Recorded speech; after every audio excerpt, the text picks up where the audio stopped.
Hello, नमस्कार, राम राम। आइए मिलते हैं आपको एक बार फिर। Baghel sir chemistry YouTube channel में आपका बहुत बहुत स्वागत है। आज हम कंटिन्यू वीडियो के साथ एनसीईआरटी कोर्स 12th क्लास का एनसीईआरटी कोर्स में केमिस्ट्री क्लास के अंदर आप पाठ नंबर 2 बिलियन में आप पढ़ेंगे। जो मैंने अणुसंख्यक गुणधर्म बताए थे, उन अणुसंख्यक गुणधर्म में जो लास्ट वाला पॉइंट है वो है परासरण एवं परासरण दाब। तो पहले तो हम सीखेंगे कि परासरण क्रिया क्या है और परासरण क्रिया हमारे दैनिक जीवन में कहाँ कहाँ जुड़ी हुई है। मैंने आपको पहले बताया कि बिलियन का जो पार्ट है ना, वो आपके दैनिक जीवन से जुड़ा हुआ है। जिंदगी बड़ी अनमोल है, जिंदगी बड़ी अनमोल है, सहज सहज के जियो। जिंदगी बड़ी अनमोल है, ये सहज सहज के जियो। जिंदगी एक शहद की तरह है, इसे चक चक करके पियो। जिंदगी बड़ी अनमोल है, ये सहज सहज के जियो। जिंदगी शहद की तरह है, इसे चक चक करके जियो। हर पल आप अगर जिंदगी को जिएंगे तो कुछ नया आनंद आएगा। आज आनंद लेते हैं इस केमिस्ट्री के यूट्यूब चैनल में। तो सबसे पहले आपका देखेंगे परासरण, देखेंगे परासरण है क्या। परासरण क्रिया के कुछ एग्जाम्पल्स हमारे दैनिक जीवन में हैं।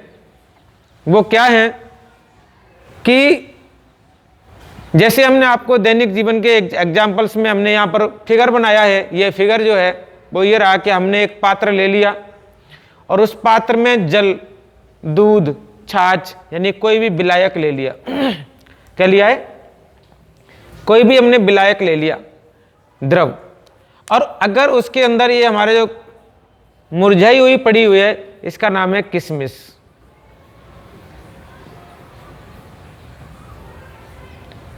किशमिश, किस करोगे तो मिस होगा, यानी आपको उसको मिस करोगे। मिस माने याद। अगर किसी को किस करोगे, किसी को याद करोगे तो लास्ट में आप उसके लिए मिस करोगे, है ना। तो ये क्या है? किशमिश। किशमिश कैसी है? स्वाद में मीठी होती है। आपने देखा होगा कि अंगूर से बनाई जाती है। तो ये क्या है? किशमिश है। तो हमने शब्द अलग अलग लिखे हैं, ये अलग अलग शब्द नहीं है। ये क्या है? एक ही शब्द है, किशमिश। ठीक है। तो अब क्या होता है कि जब हम किशमिश को दूध, छाछ या हम पानी के अंदर डाल दें, किसी तनु विलयन के अंदर डालें, किसी विलायक के अंदर डालें, तो कुछ समय पश्चात क्या होता है? ये इस तरीके से हो जाती है। कब?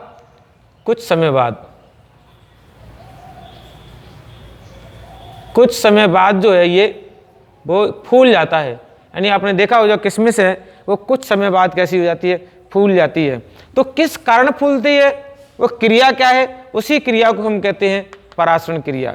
इसका मतलब ये होता है कि जो पानी के कण हैं वो इस किशमिश के अंदर चले जाते हैं। पानी के कण जो हैं वो इस किशमिश के अंदर चले जाते हैं। अब किशमिश के अंदर जाते कैसे हैं? किशमिश के अंदर जो है वो किशमिश के ऊपर जो एक मेम्ब्रेन चढ़ी होती है, एक झिल्ली चढ़ी होती है, कवरिंग।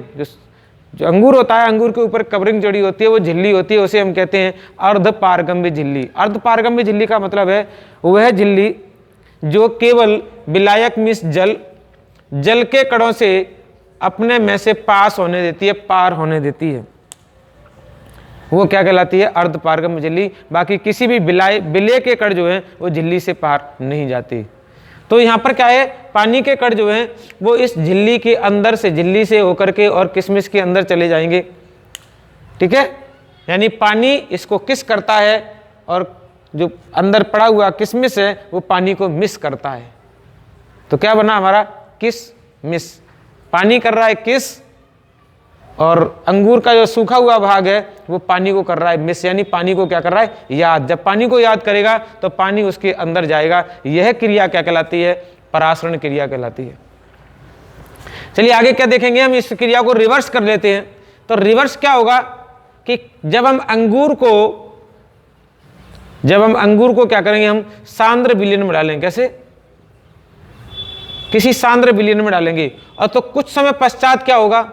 कुछ समय पश्चात ये होगा कि अंगूर जो है वो सिकुड़ जाएगा। कैसा हो जाएगा? सिकुड़ जाएगा। इसका मतलब है कि यहाँ पर तो सांद्र विलयन है, अंगूर के अंदर जो है वो तनु विलयन है। कैसा है? तनु विलयन। अंगूर के अंदर जो विलयन है वो तनु विलयन है। अब तनु विलयन से विलायक के कण सांद्र विलयन की ओर, यानी पानी के कण जो हैं वो बाहर की ओर आएंगे। और किसके द्वारा आएंगे, किसके साथ आएंगे, किसके माध्यम से आएंगे? वो हमारी अर्ध पारगम्य झिल्ली है। ये हमारे H2O के कण हैं, ये हमारे H2O के कण हैं। अभी हमने किशमिश में, जब किशमिश को विलायक में डाला था, किशमिश को जब हमने पानी में डाला तो पानी के जो कण थे वो किशमिश के अंदर जा रहे थे। अब क्या हो रहा है, क्रिया उल्टी हो गई कि अंगूर से जो पानी के कण हैं वो शहद में, यहाँ हम क्या करेंगे, सांद्र विलयन का मतलब है शहद, चाशनी, शहद और चाशनी में डालेंगे। तो शहद और चाशनी में डालेंगे तो ये कण जो हैं वो शहद और चाशनी की ओर आएंगे और कुछ समय पश्चात क्या होगा, अंगूर जो है वो सिकुड़ करके किशमिश का रूप ले लेगा।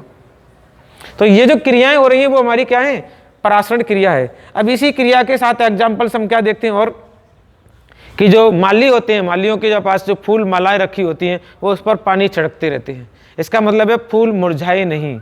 तो मुरझाए हुए फूलों पर जब हम पानी का छिड़काव करते हैं तो पानी के जो कण हैं वो फूलों के अंदर जाकर के उसे हरा भरा कर देते हैं, अर्थात खुद से खिला रखें, ताजे बनाए रखते हैं।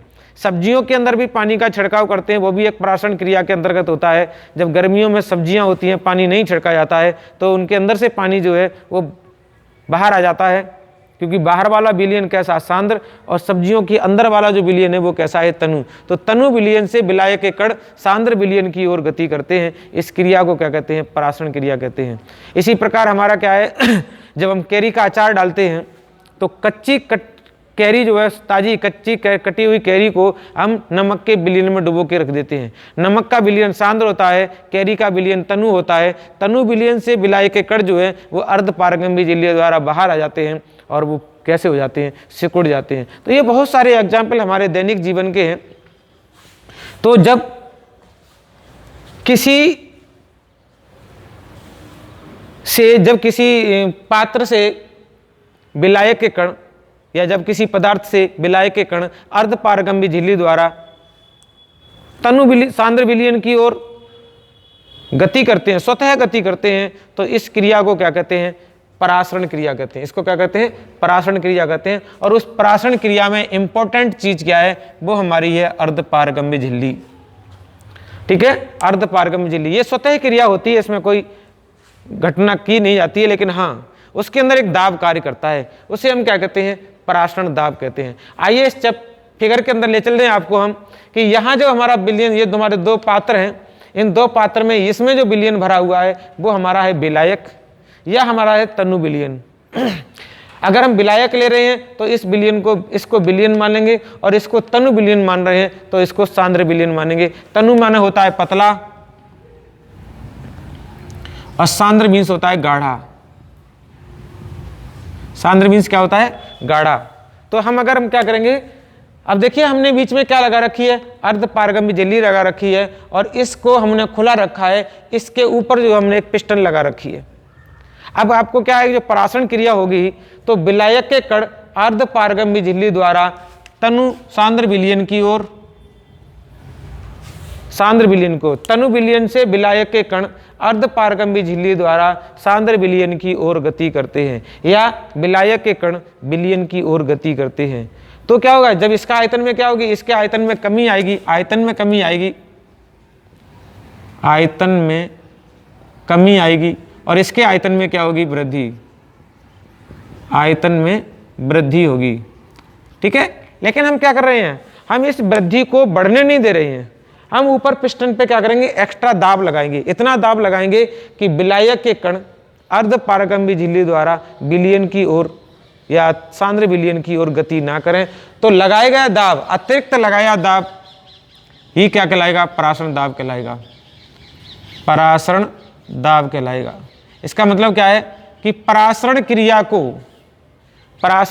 को रोकने के लिए सांद्र विलयन पर या विलायक के कणों की गति के विपरीत दिशा में लगाया गया दाब क्या कहलाएगा, हमारा परासरण दाब कहलाएगा। परासरण की परिभाषा क्या है कि विलायक के कण अर्ध पारगम्य झिल्ली द्वारा अर्ध पारगम्य झिल्ली द्वारा विलयन की ओर गति करते हैं तो इस गति को क्या कहते हैं? परासरण क्रिया कहते हैं।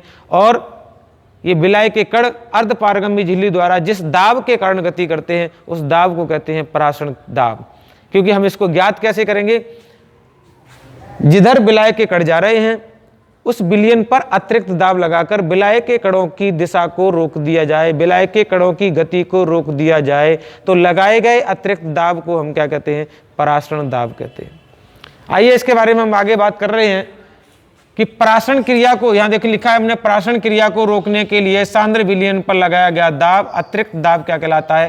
परासरण दाब कहलाता है। ये परासरण दाब की परिभाषा हमने इसमें लिख रखी है।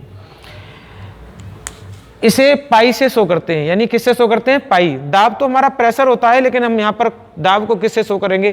पाई से शो करेंगे। परासरण दाब जो है वो 3 नियमों का पालन करता है। यह है 3 नियमों का पालन करता है या नियमों से बनाया गया है, नियमों का पालन करता है।